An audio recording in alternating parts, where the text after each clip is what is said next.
চলো। Hi friends, দেখো এখন বাজে 10টা 10 আর এখন হচ্ছে রুটি। আর এটা কি রুটি বলো তো? রুটিটার দিকে একটু দেখাও। এটা হচ্ছে পুর ভরা রুটি, মানে হচ্ছে ওই যে কচুরি যেভাবে করে, তো সেইভাবেই রুটিটাকে মানে পুর ভরে নিয়েছি লেচিগুলো আটাতে দিয়ে, আর এইরকম করে একটা একটা করে সেঁকে নিচ্ছি। সেঁকে নিয়ে অলরেডি ছেলেকে খেতে দিয়ে দিচ্ছি, আর ওদিকে ডিম সেদ্ধ হচ্ছে।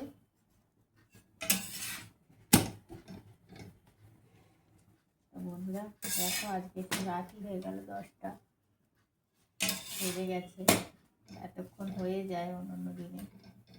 আর তাড়াতাড়ি করবো ভাবি, কিন্তু তাড়াতাড়ি আর হয় না, সেই দেরি হয়ে যায়। আর আজকে করেছি হচ্ছে আলু, আমাকে একটু দেখি তো, আলু কড়াইশুঁটি হচ্ছে ভাজা, আলু কড়াইশুঁটি। আলুটাকে হচ্ছে সিদ্ধ করে ভেজেছি। এটাই হচ্ছে লাস্ট রুটি, হচ্ছে হয়ে গেলেই হয়ে যাবে। চলো বন্ধুরা, খাওয়ার টেবিলে দেখা হচ্ছে।